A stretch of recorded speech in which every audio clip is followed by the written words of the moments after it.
달렸나니 가서 제자 삼으라. 나의 길을 가르치라. 내가 너희와 항상 함께하리라.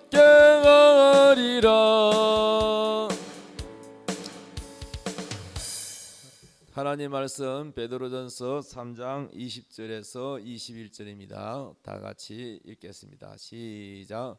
그들은 전에 노아의 날 방주를 준비할 동안 하나님이 오래 참고 기다리실 때에 복종하지 아니하던 자들이라. 방주에서 물로 말미암아 구원을 얻은 자가 몇 명뿐이니 겨우 8명이라. 물은 예수 그리스도께서 부활하심으로 말미암아 이제 너희를 구원하는 편이 곧 세례라. 이는 육체의 더러운 것을 제하여 버림이 아니요 하나님을 향한 선한 양심의 간구니라. 아멘. 오늘 말씀 제목 그리스도의 죽음과 연합. 따라합시다. 그리스도의 죽음과 연합. 지금 우리가 창세기 성경 공부를 하고 있습니다. 노아 홍수는 신약 성경에 말씀하기를 세례라고 했어요. 세례. 노아의 가족들이 노아 방주 속에 다 들어갔잖아요. 그때 당시에 우리는 지금 세례 받고 있다 이렇게 알고 느꼈을까요? 몰랐을까요? 몰랐죠.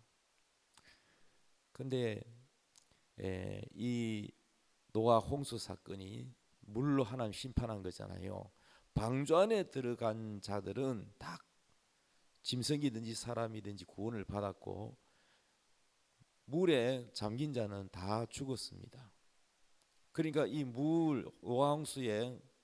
노아 홍수의 이 사건을 성경은 뭐라고 하느냐?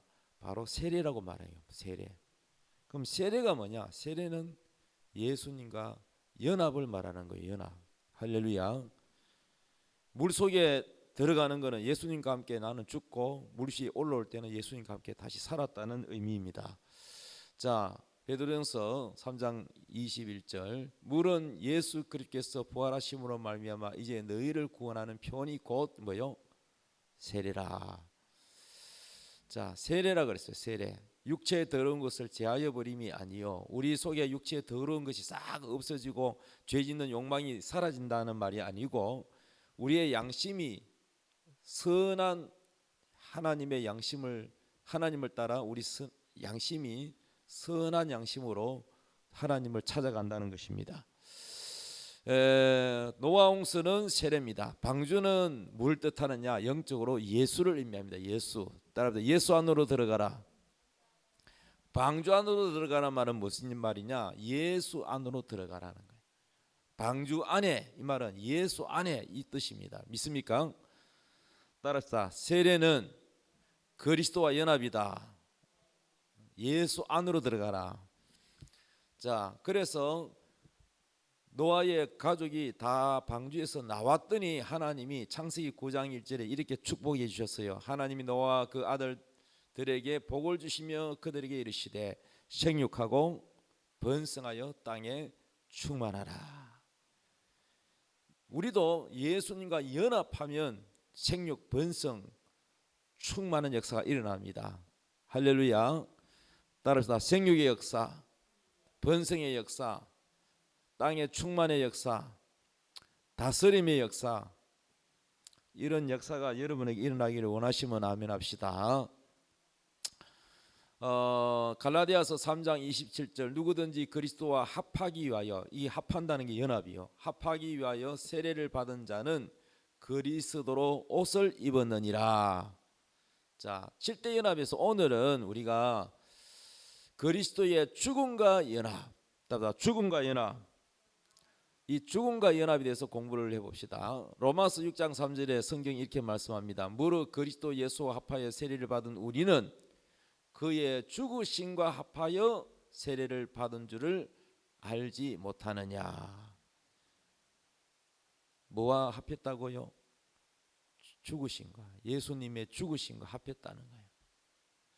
예수님의 죽으심과 합해서 우리도 죽었다는 거예요. 뭐가 죽었냐? 죄에 대하여 죽었다는 거예요. 너희가 죄에 대하여는 죽은 자요. 여러분, 죄가 죽었어요, 안 죽었어요? 지옥 갈 죄가 죽었어요, 안 죽었어요? 안 죽었어요? 안 죽었으면 여러분 천국 못 가요. 여러분, 죄가 어디서 죽었느냐? 십자가 위에서 죽었어요. 여러분, 십자가에 여러분 못 박혔습니까? 안 박혔어요? 박혔어요? 언제 박혔어요? 예수님이 십자가에 못 박힌 것은 우리 자신과 연합이 됐다고 믿어야 되는 거예요. 따라서 믿음은, 세례는 연합이다. 그러니까 여러분은 나무에 올라간 적 없어요, 십자가에. 그런데 예수님이 나와 연합이 되어서 내 죄와 함께 십자가에 못 박혀 죽었다, 이렇게 믿으라는 겁니다. 연합이기 때문에. 할렐루야. 그것을 믿음으로 우리가 받아들이는 것입니다. 자, 로마서 6장 3절, 그의 죽으심과 합하여 세례를 받은 줄을 알지 못하느냐. 그러니까 예수님의 죽음과 연합됐다는 얘기를 말입니다. 4절 이어서 보면은 4절에 그러므로 우리가 그의 죽으심과 합하여 세례를 받음으로 그와 함께 뭐가 되었다? 장사되었다. 장례식했다는 거예요. 이는 아버지의 영광으로 말미암아 그리스도를 죽은 자 가운데서 살리심과 같이 우리로 또한 새 생명 가운데서 행하게 하려 함이라. 우리 죄가 죽었고 새 생명 가운데 다시 우리를 행하게 하십니다.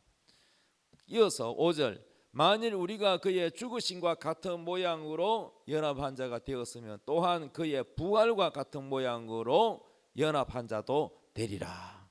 그렇죠. 예수님의 죽음과 연합이 됐다면 예수님의 부활과도 연합이 돼야 당연한 거죠. 할렐루야. 자, 그러면 이 죽음과 연합에 대해서 좀 더 깊이 알아봅시다.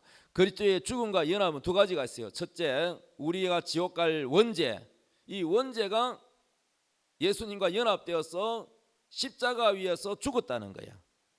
따라합시다. 지옥 갈 원죄 어디서 죽었어요? 예수님과 연합이 됐기 때문에 십자가 위에서 여러분 죄가 죽었어요. 그러니까 여러분 교회 종탑에 십자가 달아놨잖아, 십자가. 예? 근데 저 하나님의 교회라고, 예, 안상홍 뭐 하나님의 교회 이런 교회는 십자가 있어요, 없어요?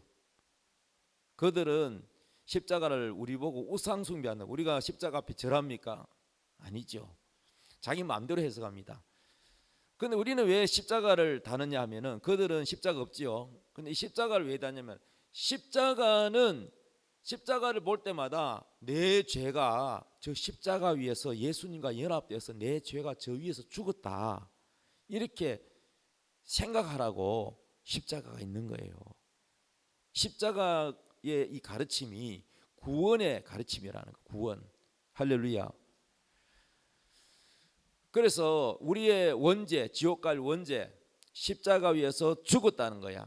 그래서 우리 죄가 죽었기 때문에 결과적으로 우리는 구원을 받은 겁니다. 우리 죄가 살아있으면은 우리는 그 지옥 갈 죄 가지고는 우리가 천국 가지 못하는데 십자가 위에서 우리의 원죄가 예수님과 함께 죽었다는 거예요. 그래서 우리가 구원을 받았다는 것입니다.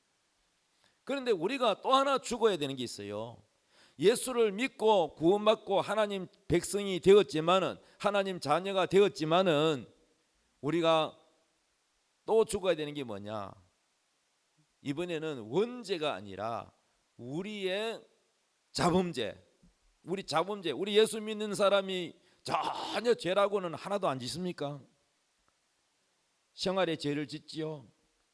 때로는 미워하지요. 때로는 혈기내지요.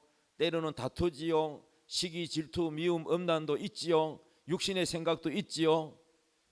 이런 죄는 바로 자범죄라고 하는 거예요. 자범죄. 이 자범죄 문제는 우리는 날마다 하나님 앞에 회개를 해야 되겠죠. 그 죄도 버려야 되겠죠. 그러니까 이 하나님의 뜻대로 살지 않고 성령을 따라 행하지 않고 육신의 욕망을 따라 사는 이 내 뜻을 뭐라고 하느냐? 자라고 하는 거야. 자. 따라서 자, 내 뜻, 내 고집, 내 생각, 이것이 죽어야 된다는 거야. 이것이. 이게 안 죽으면 순종이 안 돼. 순종이 제일 안 되는 사람은 어떤 사람이냐? 자기 뜻이 강하고 자기 고집이 강하고. 여러분 결혼 생활에도 고집이 양쪽 다 너무 세면은 절대 여러분 결혼 생활이 행복하지 않아요. 배우자 고를 때 너무 외골수 고집이 세다. 그거는 때로는 자기 자존심이 너무 강하다는 거죠. 오르면 자기가 잘못 판단했어도 얼른 돌아설 줄도 알고 이래야지. 무조건 한번 내가 주장한 거는 굽히지 않는다는 이 알량한 자존심, 이거는요 여러분 좋은 인간관계를 할 수가 없어요. 그래서 너무 주장이 강한 사람은 결혼을 대상에서 피하는 게 좋아요. 안 그러면 이게 다툼이 끊이지 않아. 그래서 자아가 죽어야 돼. 자아가 죽으면 어떻게 되느냐? 우리에게서 예수가 나타나야 되는데 자꾸 내가 나타난다며. 내가 예수가 내게서 예수가 나왔던 예수 향기가 나타나야 되는데 자꾸 내가 나타나. 그러니까 여러분 하나님의 능력이 안 나타나는 거야. 예수의 생명이 안 나타나는 거야. 우리 옆에 인사합시다. 예수의 생명이 나타나게 합시다. 시작. 자, 고린도후서 4장 8절 읽읍시다. 시작. 우리가 사방으로 우기삼을 당하여도 쌓이지 아니하며 답답한 일을 당하여도 낙심하지 아니하며 박해를 받아도 버림받지 아니하며 거꾸로 뜨림을 당하여도 망하지 아니하고 우리가 항상 예수의 죽음을 몸에 짊어지면 예수의 생명이 또한 우리 몸에 나타나게 하려 함이라. 우리 살아있는 자가 항상 예수를 위하여 죽음에 넘겨짐은 예수의 생명이 또한 우리 죽을 육체에 나타나게 하려 함이라. 이 말씀을 깊이 이거를 깨닫는 사람은 신령한 사람입니다. 신령한 사람. 여러분 교회 다닌다고 다 신령한 건 아니에요. 신령한 사람과 신령하지 않는 사람이 있어요. 성경에는 이런 표현이 있어요. 육적인 그리스도인이 있고 영적인 그리스도인이 있어요.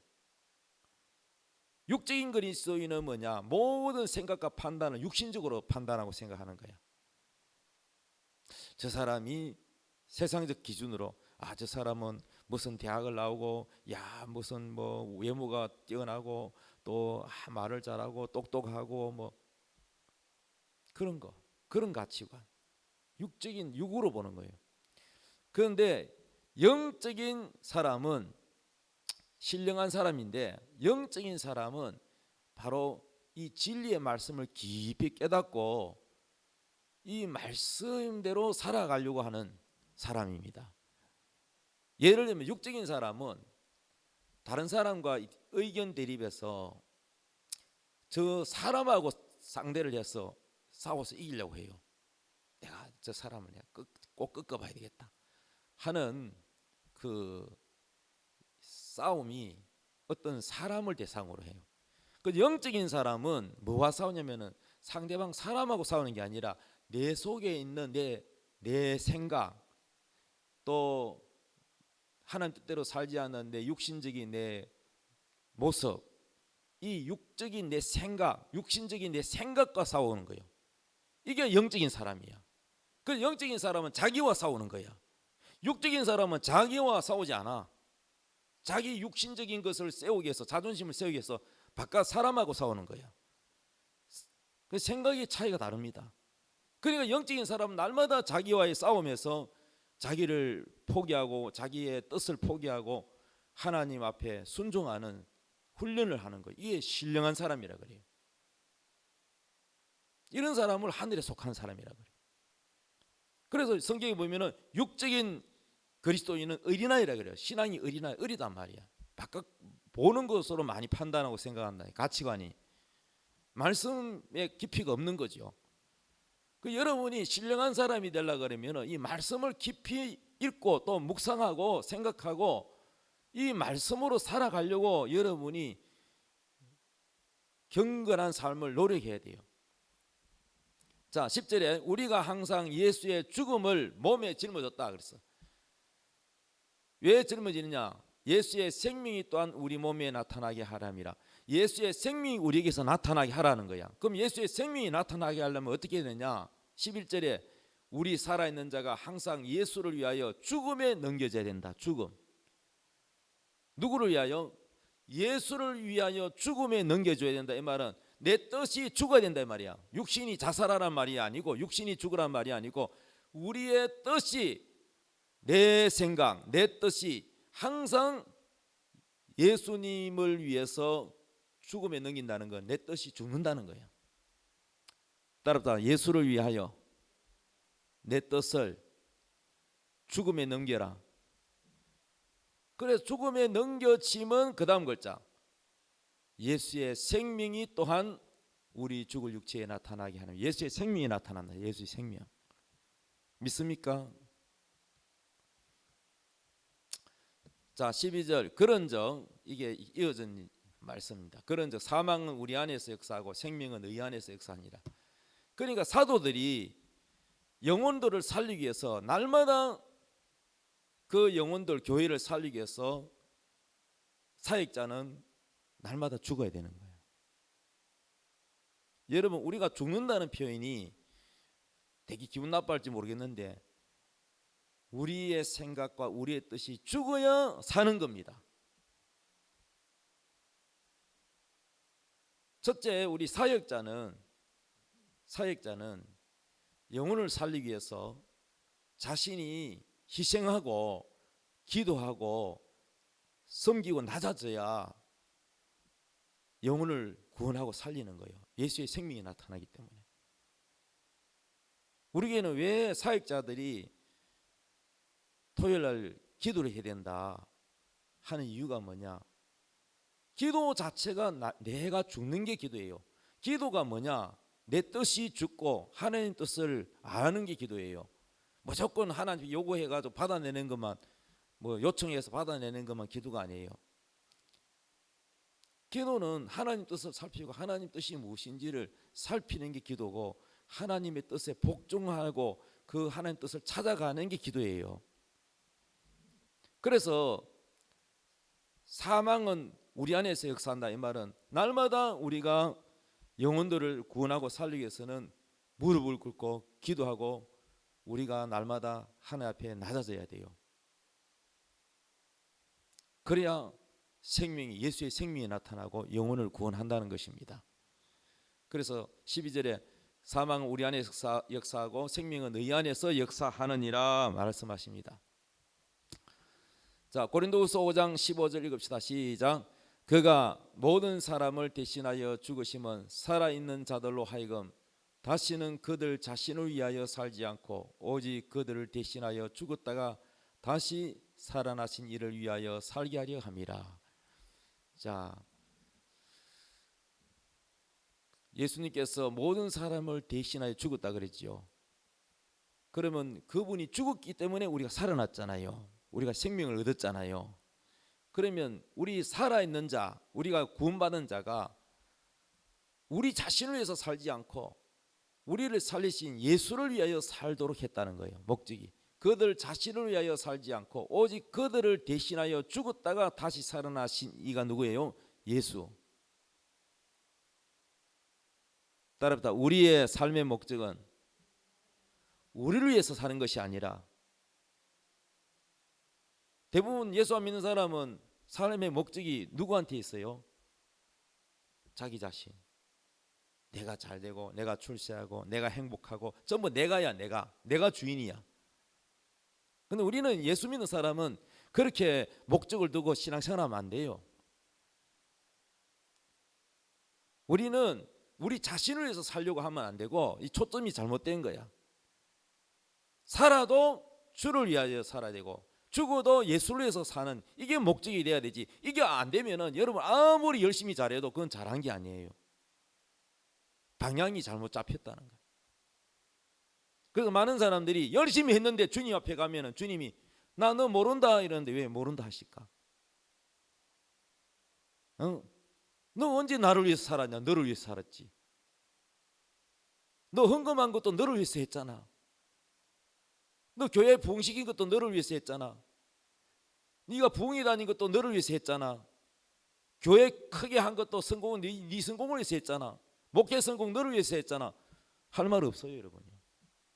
마귀한테 속으면 안 돼요. 결혼하고 아파트 사고 출세하고 자격증 따고 다 자기를 위해서 사는 것은 다 가짜요. 신앙이 가짜.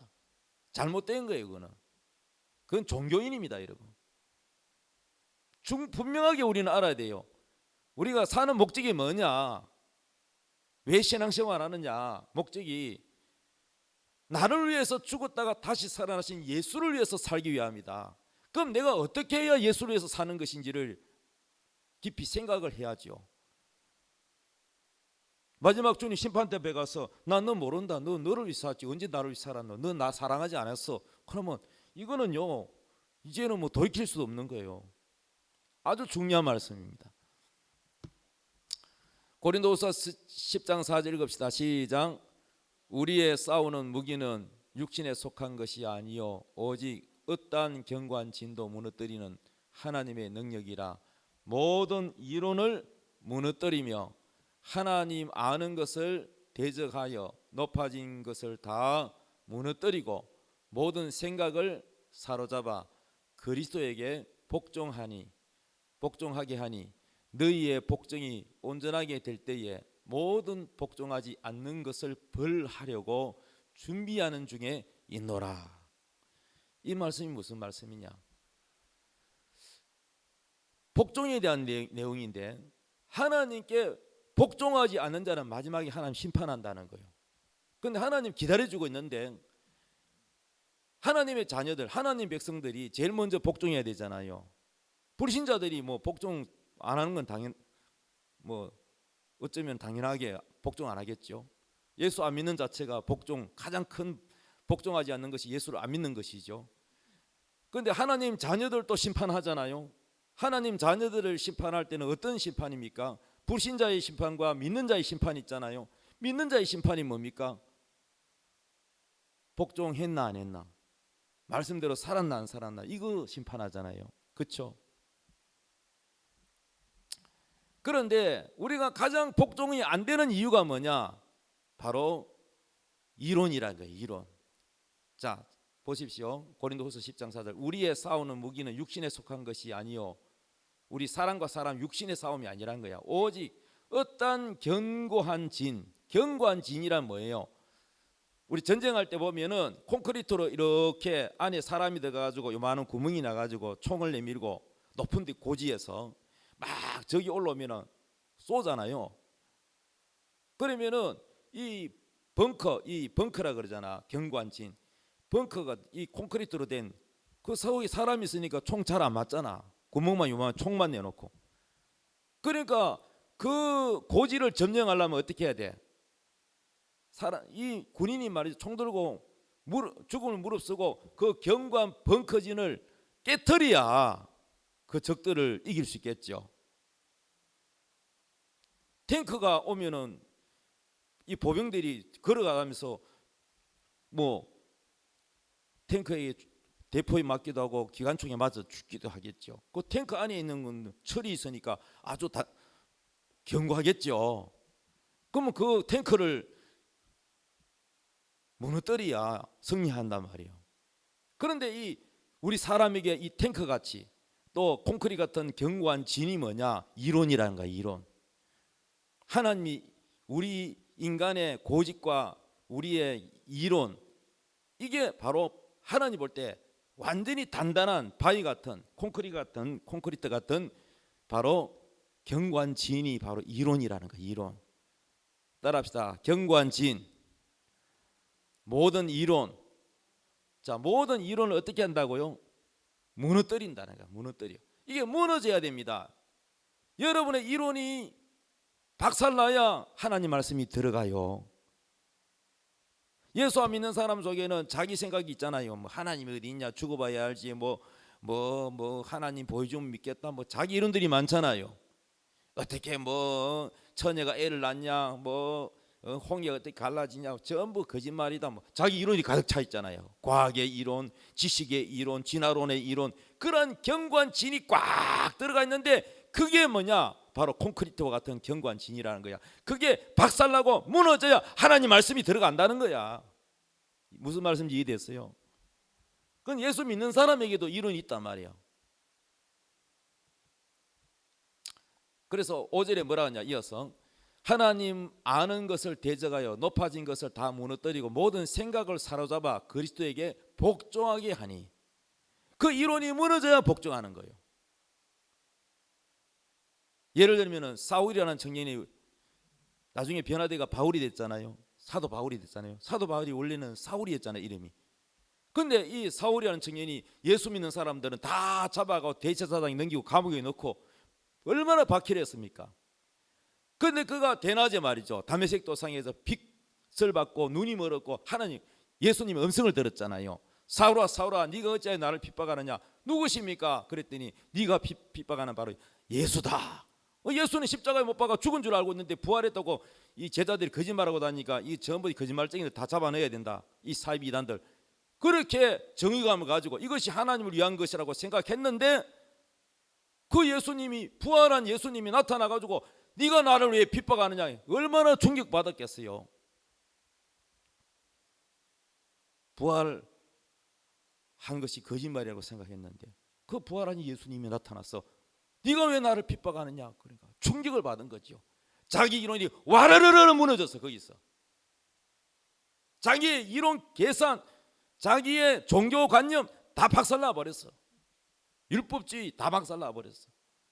그때부터 그 사람 변화됐어요. 금식하며 회개하고 자기 이론을 회개한다는 거 뭐예요? 자기의 이론 다 버렸다는 거예요. 여러분 지금 6월에 이제 대통령 선거가 있잖아요.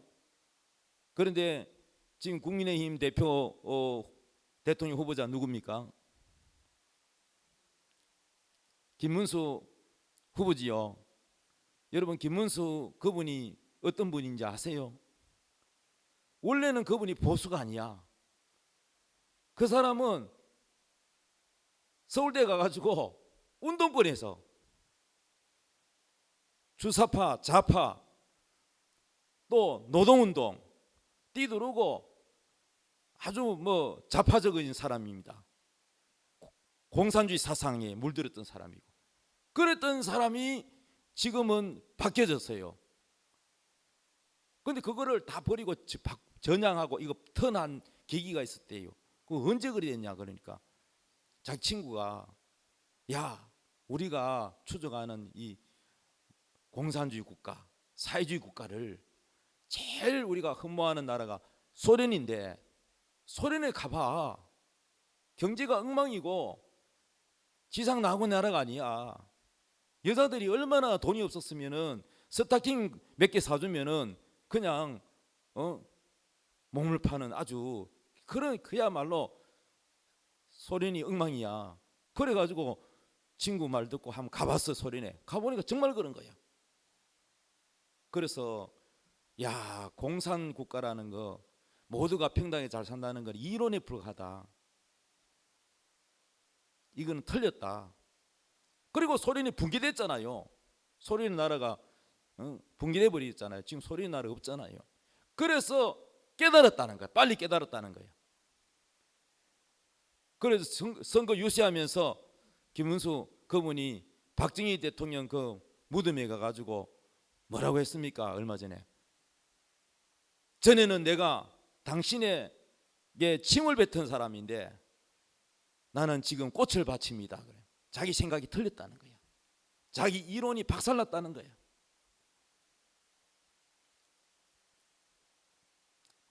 우리가 하나님의 말씀이 우리를 지배를 하려면은 여러분의 이론과 여러분의 계산과 여러분의 생각이 박살나야 하나님 말씀이 여러분에게 정복하고 여러분에게 뭐가 하나 생명이 나타난다는 거예요. 생명. 여러분에게 예수의 생명이 나타나기를 원하십니까? 그럼 뭐가 죽어야 돼요? 여러분의 이론, 여러분의 생각, 여러분의 뜻이 죽어야 되는 것입니다. 우리가 지옥 갈 원죄는 예수님과 함께 십자가에 못 박혀 연합되어서 우리 죄가 죽었고 장사까지 치렀지만은 아직도 우리가 또 하나 죽어야 되는 게 뭐냐? 우리의 이론, 우리의 자아가, 우리의 뜻이 죽어야 예수 그리스도가 우리에게서 나타난다는 거예요. 생명의 말씀이 나타나고 믿음이 나타나는 거예요. 어떤 사람은 믿음이 별로 없어. 믿음은 말씀이 나타나는 건데 그 사람에게서는 말씀이 없고 자꾸 자기 이론이 나타나는 것은 왜 안 믿어지느냐? 자기 이론이 많기 때문에 안 믿어지는 거야. 어린아이처럼 단순한 사람이요 잘 믿어지는 거예요. 머리 생각이 복잡하고 자기 생각이 많고 들은 지식이 많고 엉뚱한 이론이 많은 것은 바로 그게 경관진이라는 거예요. 그게 하나님 일을 못하게 막는다는 거예요. 여러분 장로들도 자기 이론이 가득 찬 사람은 당회할 때마다 목사님 이거는 안 되고 이래서 안 되고 저건 저래서 안 되고 합리적으로 무슨적으로 전부 보면 철학 아니면 이론 아니면 계산입니다. 여러분. 믿음은 그런 게 아니에요. 믿음은 하나님 말씀은 그대로 이루어지는 겁니다. 그래서 사도 바울은 이렇게 말합니다. 고린도전서 15장 31절 우리에게 주는 말씀 다시 읽읍시다. 시작. 형제들아 내가 그리스도 예수 우리 주 안에서 가진 바 너희에게 대한 나의 자랑을 두고 단언하노니 나는 날마다 죽노라. 사도 바울이 자기가 나의 자랑을 두고 단언한다. 자기 자랑 자신 있게 하는 말이 뭐예요? 나는 날마다 죽는다. 하나님 뜻 앞에서 나는 날마다 내 것 포기하고 순종한다 이 말이에요. 날마다 죽노라 이 말은 순종을 말하는 거야. 순종. 첫째는 여러분 하나님 말씀에 순종해야 되고 교회 안에서는요 목사님께 순종해야 되는 거예요. 겉으로는 순종하는 척해도 돌아서면은 이것도 아니고 저것도 아니고 불평이 많은 사람 하나님 다 듣고 계세요. 그만큼 여러분 이론이 많다는 것은 그만큼 순종이 안 된다는 뜻입니다. 자녀들아 주 안에서 부모에게 순종하라 그랬죠. 또 아내들아 남편에게 복종하라 그랬죠. 근데 왜 안 되는데요? 교만하기 때문에 그렇습니다. 자기 이론이 강한 사람은요 절대 겸손하지 않습니다. 로마서 14장 7절 읽읍시다. 시작. 우리 중에 누구든지 자기를 위하여 사는 자가 없고 자기를 위하여 죽는 자도 없도다. 우리가 살아도 주를 위하여 살고 죽어도 주를 위하여 죽나니 그러므로 사나 죽으나 우리가 주의 것이로다. 누구의 것입니까? 여러분 누구의 것이에요? 여러분 왜 살아요? 여러분 행복하게 해서 살아요?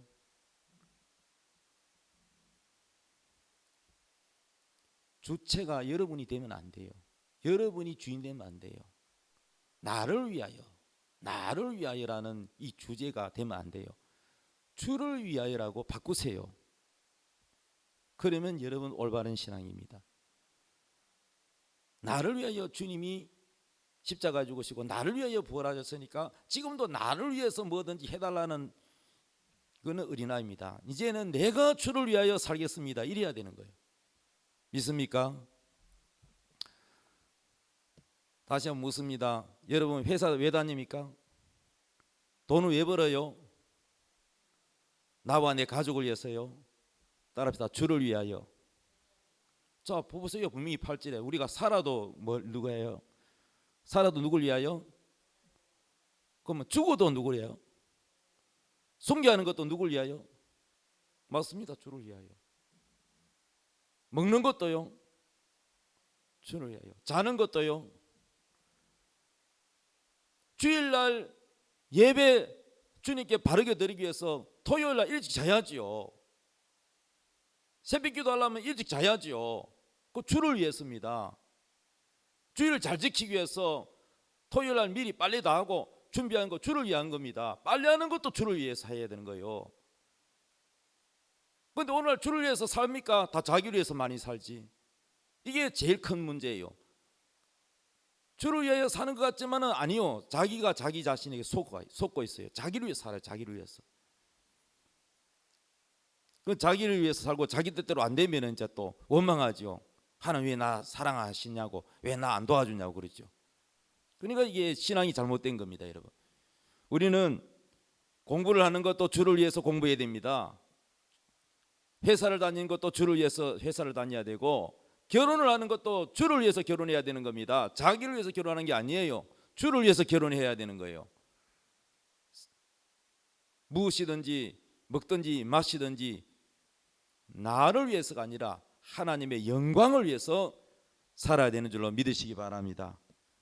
그러기 위해서는 주님의 영광이 나타나기 위해서, 예수님의 생명이 나타나기 위해서는 날마다 우리는 사도 바울처럼 내 뜻이 죽어야 되는 거, 예수의 생명이 나타나도록 하는 것이 주를 위하여 사는 줄로 믿으시기 바랍니다.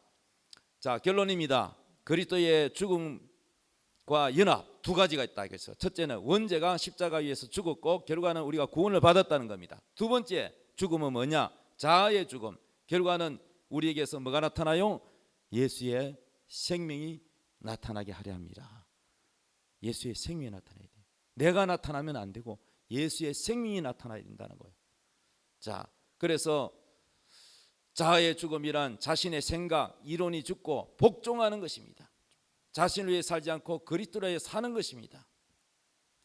그래서 이것이 우리가 연합이 되면 우리에게서 뭐가 나타나냐? 예수의 생명이 나타나면 생육하고 번성하고 충만하고 다스림의 역사가 일어난다는 것입니다. 할렐루야. 우리의 신앙생활에 가장 중요한 것은 내가 노력해서 내가 만들어가는 게 아니고, 내가 내 뜻이 죽으면 예수님이 나를 지배해서, 예수님이 나를 다스려서, 그 말씀이 나를 다스려서 내게서 예수의 생명이 나타나게 하는 것, 그리스도의 연합이 7가지가 다 이루어지면 그게 하나님 목적이라는 거예요. 구원의 목적이라면 하나님 지금도 데려가 버리죠. 우리를 성화시키고 만들어가는 과정이 7가지라는 거예요.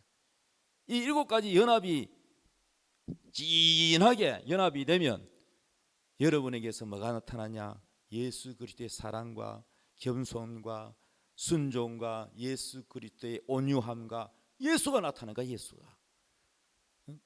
이것이 예수님이 우리를 구원시킨 목적이라는 거예요. 할렐루야.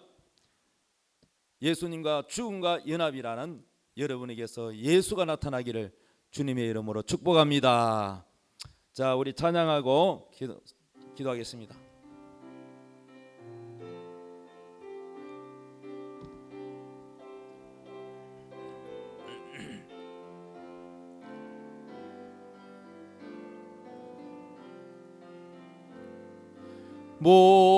목마른 자들아 다 이리 오라. 이곳에 좋은 샘 흐르도다. 힘쓰고 애씀이 없을지라도 이 샘에 오면 다 마시겠네.